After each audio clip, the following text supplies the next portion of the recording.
Olá, eu sou Trindade Costa e quero que você seja bem-vindo ao Podcast 1. E para iniciarmos, eu conto com a presença da mestra em Educação e pesquisadora, que também foi secretária de Educação do município de Santarém. Eu tenho a satisfação de conversar com a professora doutora Lucineide Pinheiro. Que bom lhe ver no pódio, professora. Seja muito bem-vinda. Muito obrigada, Trindade. É uma honra para mim estar aqui. Professora, há quanto tempo a senhora atua nessa área da educação? Conte para a gente um pouquinho da sua trajetória. É bem interessante. Bom, eu lembro quando eu era bem garota ainda, criança, eu gostava muito de brincar, de ser professora. Então, nós fazíamos trabalhos assim na escola e eu gostava sempre de montar meus grupos de trabalho, organizando salas de aula. Isso foi muito interessante, porque aos 13 anos eu fui convidada para alfabetizar uma turma lá no bairro onde eu morava. E eu comecei a trabalhar com alfabetização de outras crianças, né, aos 13 anos. Mas oficialmente mesmo, eu estou há 38 anos na educação estadual e federal. Professora, muito bonita a sua história, né? A senhora teve uma trajetória toda nessa área da educação, a senhora fez história e continua fazendo aqui na cidade de Santarém, na região oeste do Pará. Isso serve de exemplo para outras pessoas seguirem, né, esses seus caminhos, esses seus passos, que é muito interessante. Em um pensamento de Paulo Freire, ele diz que a educação é uma prática política, assim como toda a ação política é pedagógica. Não há educação neutra. A senhora acredita que precisamos construir conhecimentos tendo como horizonte um projeto político-pedagógico de sociedade? Bom, Trindade, primeiro eu quero lembrar que hoje é o 26º aniversário de passagem do Paulo Freire, né? Estamos hoje aqui lembrando, faz 26 anos que ele faleceu. E o Paulo Freire continua sendo uma grande referência para nós. Ele diz que educar é um ato político. Não é possível ser neutro. Em lugar nenhum, em ponto nenhum da vida, muito menos na educação. E a educação, ela precisa sempre ter rumo, né? Para se educar uma criança, ou para se educar uma nação, para se educar um estado, uma cidade, uma aldeia, é preciso se ter rumo, saber onde se quer chegar. Primeira coisa, ela é intencional. Nossos atos são sempre intencionais, nunca neutros. Portanto, eu preciso saber que tipo de pessoa eu quero formar, para que tipo de sociedade. Por isso eu preciso saber onde eu quero chegar. Eu não posso trabalhar de forma aleatória, fazendo qualquer coisa. Eu preciso saber onde eu quero chegar e aí sim implementar as metodologias necessárias para alcançar os nossos objetivos, ou seja, nossas metas, os fins da educação. Professora, no governo da Maria do Carmo, da ex-prefeita Maria do Carmo, a senhora ficou à frente da Secretaria de Educação. Como foi esse período? Como foi a sua gestão? E quais foram as maiores conquistas? Foram muitas conquistas, né? Um grande desafio, muitas conquistas. E eu creio que uma das coisas mais importantes que nós fizemos foi colocar Santarém também no cenário nacional da educação e contribuir com a educação nacional. Nós participamos, enquanto secretária e membro da União de Dirigentes Municipais de Educação, da Undime, eu fiz parte da Undime Norte, da Undime Nacional, e ali, representando a Undime Nacional, nós fizemos parte de várias comissões de trabalho no Ministério da Educação, e foi ali que nós começamos a criar um estado, né, de trabalho, de discussão sobre a Amazônia. Nós levamos a discussão sobre a realidade amazônica para dentro do Ministério da Educação e passamos a ajudar a construir políticas de educação para a Amazônia a partir de nossos territórios, a partir de nosso contexto. Como, por exemplo, o transporte escolar. Nós fomos trabalhar dentro do grupo de transporte escolar no MEC, com o FNDE. Vamos discutir educação em tempo integral. Fomos discutir educação e inovação. Nós coordenamos a região norte desse processo. Foram muitos grupos de trabalho que nós tivemos lá, inclusive a educação do campo. Durante 3 anos, nós fizemos parte da Comissão Nacional de Educação do Campo e nós contribuímos, né, na construção da Política Nacional de Educação do Campo. Aliás, o primeiro esboço de uma política nacional de educação do campo, fruto de muitas lutas populares, de muitos apelos dos movimentos sociais do campo ligados à educação, e eu fiz parte desse momento também. Então, e sem contar com a questão da educação de Santarém, todo o processo de inclusão que nós trouxemos para a educação, com toda uma equipe extraordinária, né?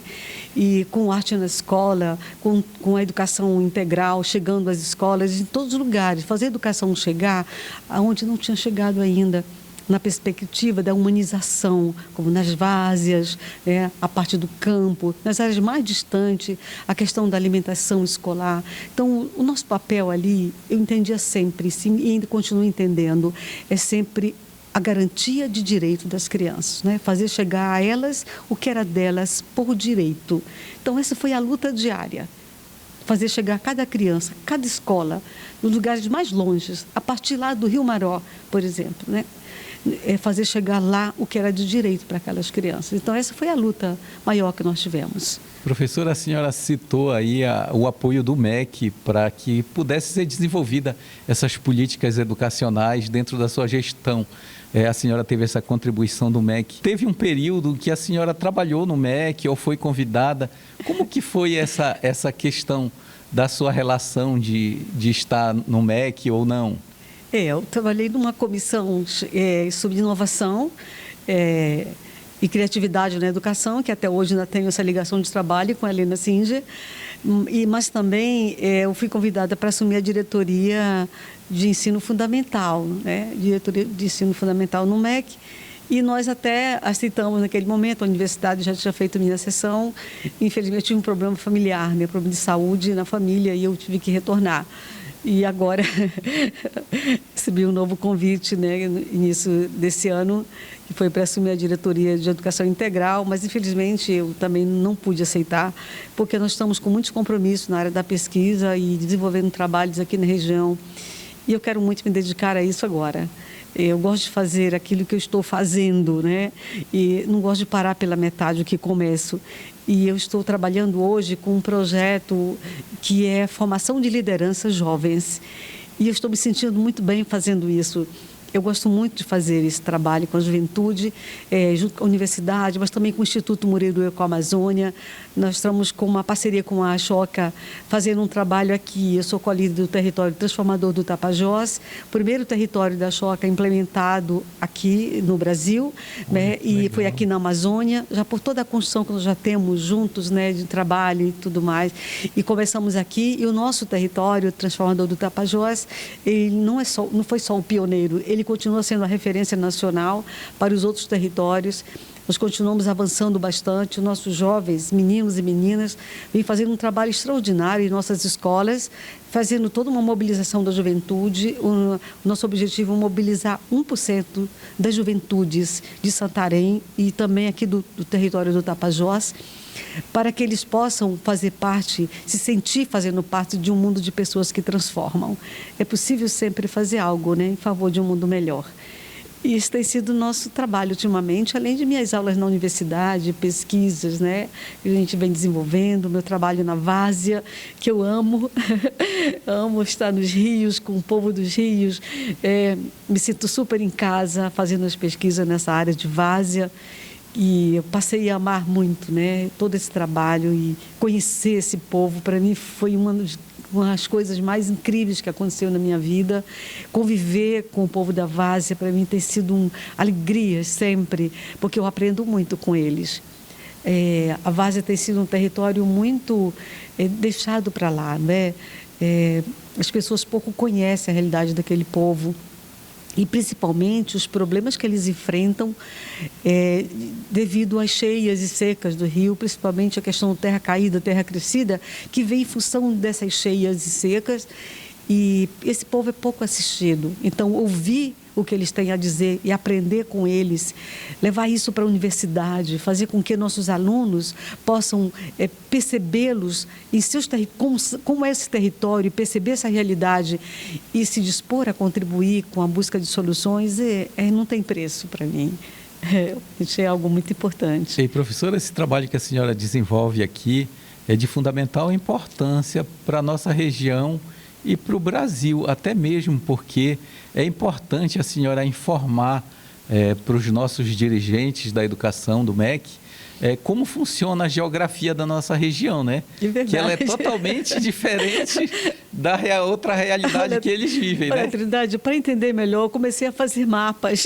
Eu sou da área de educação, eu acabei mergulhando em outras áreas. Eu gosto da interdisciplinaridade e eu ando muito por caminhos que não são os meus diretamente da pedagogia. Eu ando muito por outros caminhos, porque eu gosto muito de trilhar por caminhos que não são os meus da pedagogia diretamente, né? Então, eu trabalho com pessoas da engenharia, meus colegas da física, eu vou buscar o da antropologia, eu vou sempre da biologia. Eu gosto muito de trazer essa discussão interdisciplinar, sabe? Que eu acho que é aí que a gente aprende. Porque só ficar discutindo os autores que nós já conhecemos, isso fica um pouco chovendo no molhado. Eu gosto muito de provocar também meus colegas com algumas questões. E isso tem sido muito interessante para a minha vida, para a minha vivência enquanto profissional na universidade. E eu procuro contribuir muito nesse sentido para que meus alunos possam também perceber isso, essa inquietação de querer conhecer outras áreas, né? De querer entrar em outros momentos, porque o mundo não é feito de focos apenas, ele é um todo. E para entender uma realidade é preciso você se abrir para compreender todas as dimensões dessa realidade. Por isso fui fazer os mapas de várzea que eu não conhecia e perdi muitas vezes no Amazonas, mas agora não me perco mais porque tem um mapa ali, já está na palma da mão. Eu também tenho um mapa físico. Né, que nós elaboramos de todas as escolas. Eu fiz um levantamento de todas as escolas que sofreram impactos com as cheias e secas, terra caída, terra crescida, todas as escolas que caíram, todas que tiveram avarias desde 2019 para cá. Então, tem um mapa hoje muito interessante do que é a várzea, a perspectiva socioambiental, a partir do olhar das pessoas que moram na várzea. Eu ouvi a população da várzea, mas eu também fiz um trabalho qualitativo, né, com imagem de satélite, com a parte estatística, fiz todo um outro levantamento para que eu pudesse compreender. Para mim era um desafio que eu impus a mim mesma e que me deu muita alegria em avançar nesse campo de conhecimentos. E para mim também era uma forma de contribuir com outras pessoas que não conhecem a várzea, com gestores, né, da educação, que não passem pela experiência que eu passei, sem ter algo onde você pudesse realmente compreender a dimensão da várzea. Hoje eu quero chamar, vamos discutir sobre a várzea? Que legal isso, né? Mas o que é importante disso e o que deixa uma nova experiência, tanto para a gestora quanto para a educadora, é conhecer essas diversas realidades e vivenciar e tentar transformar, né, professora? É isso. Isso contribui muito com essa população que reside nesse lugar. E aí eu fico olhando assim a dificuldade que deve ser para um gestor, para um educador, trabalhar dentro dessas regiões que tem essas diferenças climáticas da nossa região, períodos de cheia, de seca. Tudo isso, de alguma forma, às vezes dificulta com que a educação seja levada até essas pessoas, né, professora? A educação na Amazônia, ela é um grande desafio. E nós, amazônidas, não conhecemos as Amazônias que existem aqui. Quando nós olhamos, pensamos só ou na floresta ou pensamos só nos rios. É preciso pensar a dimensão, nessa multidimensão amazônica, para que nós possamos entender as populações que aqui vivem, os quilombolas, indígenas, diversas nações indígenas, línguas diversas, também os povos da floresta. Então, é preciso ter abertura para compreender tudo isso. Eu, como uma amazônida, muito orgulhosa de ter nascido aqui, viver aqui, eu levo também um pouco dessa linguagem nossa, de nossos apelos, mas não como alguém que chega dizendo, nós não somos coitados, nós vivemos no melhor lugar do mundo e quando nós vamos discutir sobre políticas, nós vamos exigir o que é de direito nosso da Amazônia. Nós queremos que as pessoas compreendam a nossa realidade para que possamos dar aos nossos povos da Amazônia o que é deles por direito, para que as políticas públicas possam chegar à Amazônia a partir das suas necessidades, não com uma imposição de cima para baixo, não alguém de fora pensando o que é bom para a Amazônia. Nós queremos ser ouvidos hoje, qualquer projeto de desenvolvimento, porque nós podemos contribuir, né? Então, a Amazônia precisa dizer o que ela quer para o seu desenvolvimento, não trazer projetos prontos para nós aqui. Por isso, nós que somos amazônidas, que trabalhamos com a pesquisa, que trabalhamos com o ensino, que estamos discutindo essas inovações, nós precisamos conhecer nossos próprios territórios para que possamos contribuir na busca de soluções. É isso que é importante, né, professora? Trabalhar dentro da Amazônia a questão da educação, é importante que haja discussão, né? Para que se conheça a realidade. Não se possa trazer nada pronto já para cá, sendo que a realidade é outra. E sabe bem da realidade da Amazônia quem vive na Amazônia, né, professora? Nada melhor do que a experiência do educador, do gestor que vive aqui. Muitas experiências de chamado desenvolvimento para a Amazônia foram desastrosas por conta disso. Grandes prejuízos nós sofremos aqui na Amazônia por conta de políticas trabalhadas lá em outros lugares, no Sul, no Sudeste, no Centro-Oeste, e chegam aqui prontas para nós. E comete-se grandes equívocos por isso. Então, na questão mesmo até coisas simples, por exemplo, como no transporte escolar. Foi interessante nós estarmos naquele momento, porque as lanchas que fizeram para cá, elas não navegariam em nossos rios. Olha só. Então, com certeza. E nós provamos a eles que não. Trouxemos o teste todo para a Amazônia, e foram 3 meses de teste, e eles refizeram o projeto a partir da experiência que nós tivemos aqui.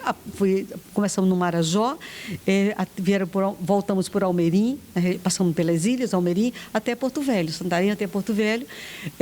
3 meses embarcados, testando essa embarcação aqui em nossos rios, porque quando eu olhei para o projeto, eu disse, isso aqui não pode ser levado para navegar. Pode ser aqui num rio pequeno, aqui do Paraná, aqui em Goiás, né? Mas você não pode pensar em navegar com essa embarcação no Tapajós, no Amazonas e no Arapiuns, né? Nós temos grandes rios aqui e com desafios imensos. Então, tem que pensar a realidade a partir dessa própria realidade aqui, porque essa sim apresenta o desafio e não essa realidade como um todo, né? Nossa região foi beneficiada com um projeto que a senhora trouxe para cá, que é o projeto Escola d'Água.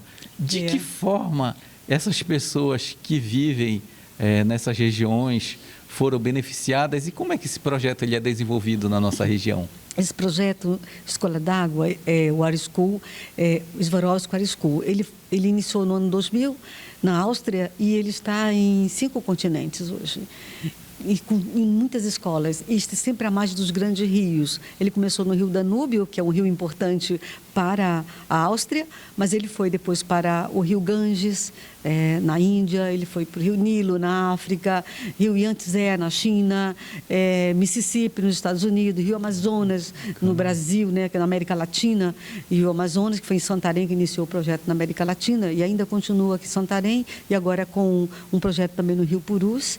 E esse projeto, ele trabalha a formação de professores e estudantes para a preservação das águas do planeta. Então, nossa ideia é que esses meninos e meninas, junto com seus professores, com suas escolas, que estão à margem ou próximas a um curso d'água, que ele possa compreender a realidade que está em seu entorno, a partir do seu território, comece a trabalhar a preservação, cuidado com sua água, pensando que o que ele faz aqui para cuidar de sua água, ele está cuidando também da água do mundo todo, não é? Então, esse intercâmbio com crianças de outros lugares, com o que eles estão desenvolvendo, com as dificuldades de outros países, de outros continentes, como tem sido importante para nossas crianças. Então, esses meninos que entraram em 2014 no projeto Escola d'Água, hoje estão na universidade, né? Grande parte delas estão na universidade e hoje são líderes, também embaixadores, que trabalham já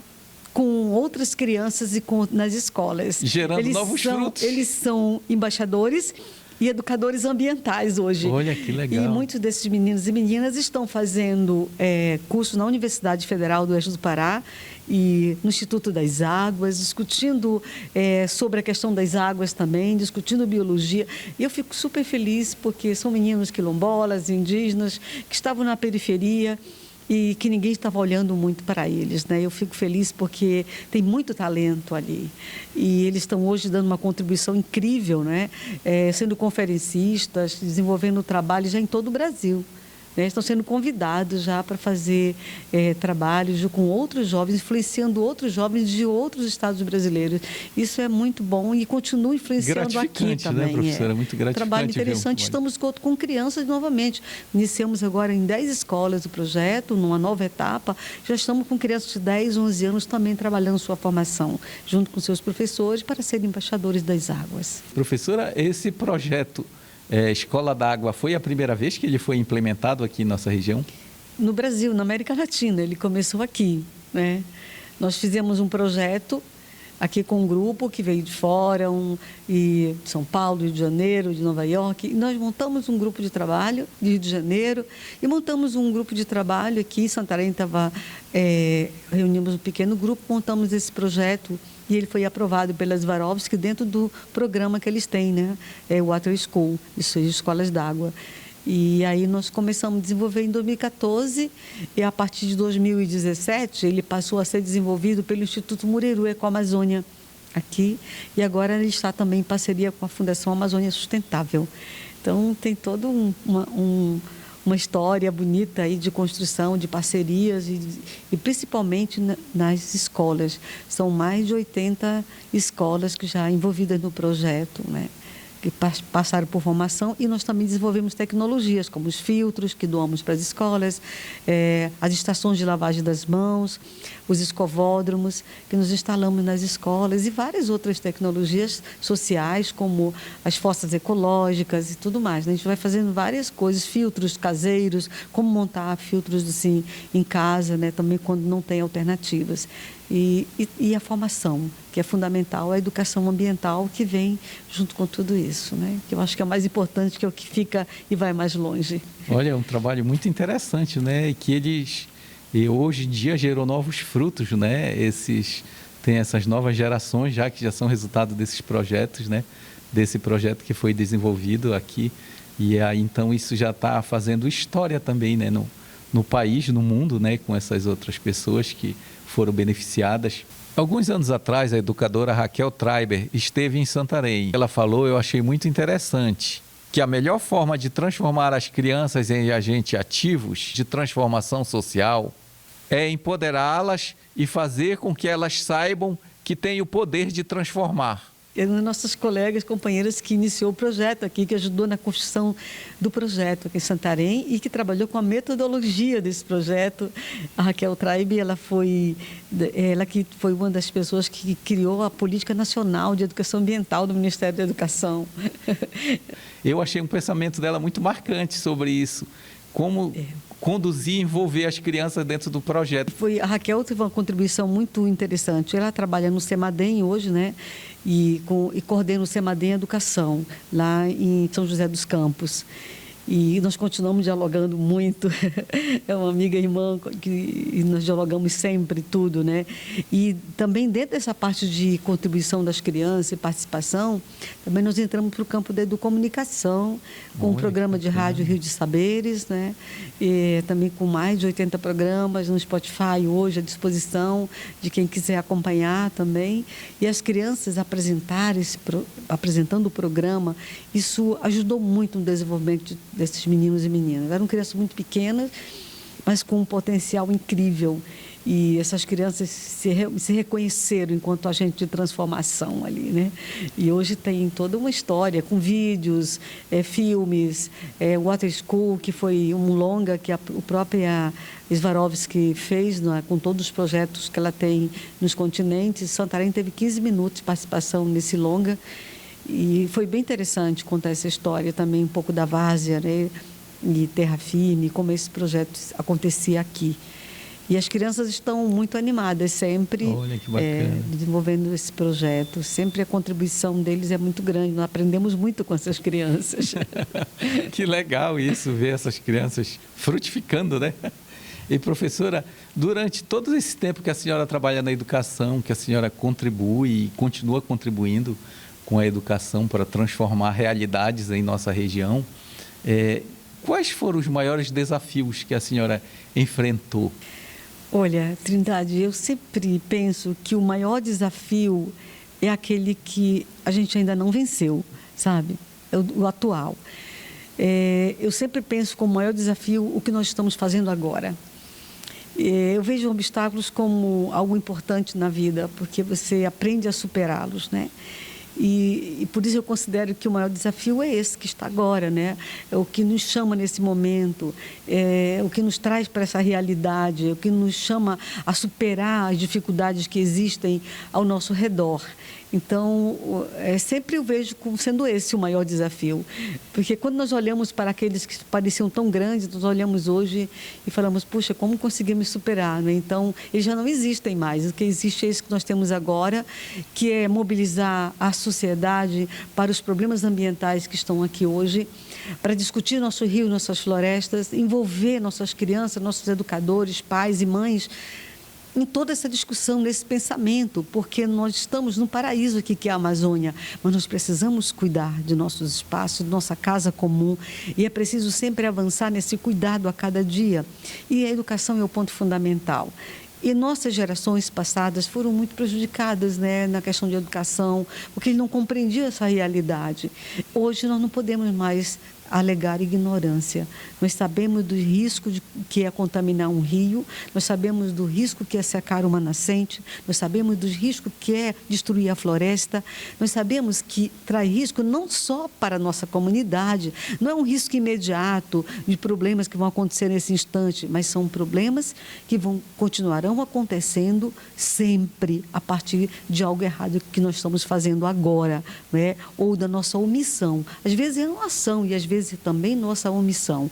Por isso é preciso agir e com consciência, sabendo onde queremos chegar.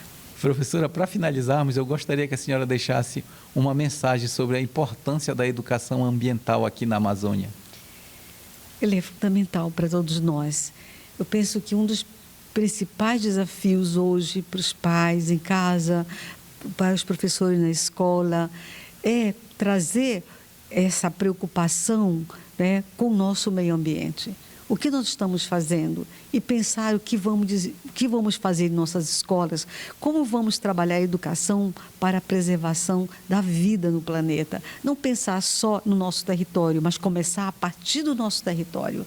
Se nós não pensarmos a partir de nossa casa, de nossa comunidade, de nosso bairro, né, do que nós estamos fazendo, qual o curso d'água que existe ali, como nós estamos lidando com a questão toda de lixo, como nós estamos lidando toda com a contaminação das águas, como é que nós estamos fazendo? O que nós estamos fazendo para contribuir para um mundo melhor, para uma vida mais saudável? Então, nós reclamamos muito, né? Estamos preocupados com o rumo da humanidade, mas eu penso que nós temos que começar aqui da Amazônia pensando em nós. Nós estamos aqui sobre o maior aquífero do mundo. Nós temos aqui o maior rio superficial. E nós temos aqui os rios voadores que saem daqui levando água também para as chuvas, para o sudeste do país e para o sul. Então, nós estamos aqui num lugar que é um lugar privilegiado pela natureza. Então, é preciso preservar esse lugar para o nosso bem e para o bem de todo o planeta. E se nós não começarmos pela educação das crianças, é muito difícil mudar um pensamento de um adulto. Então, a hora de começar é agora. Então, esse é o momento propício. Quem ainda não começou deve começar agora. Nós não temos mais tempo para esperar. Não há mais como dizer, vamos deixar para outra geração cuidar disso, porque já não há tempo. Nós avançamos demais no processo de destruição da natureza. Muita agressão. Agora, nós temos que parar e começar a fazer o caminho inverso. Vamos preservar, vamos cuidar para o nosso bem, para o bem de todos. Olha só que bacana, esse pensamento serve de reflexão para todas as gerações, né? Foi muito bom contar com a sua presença aqui no podcast. Muito obrigada também. Tudo de bom. Essa foi a professora doutora Lucineide Pinheiro aqui no Pódio 1.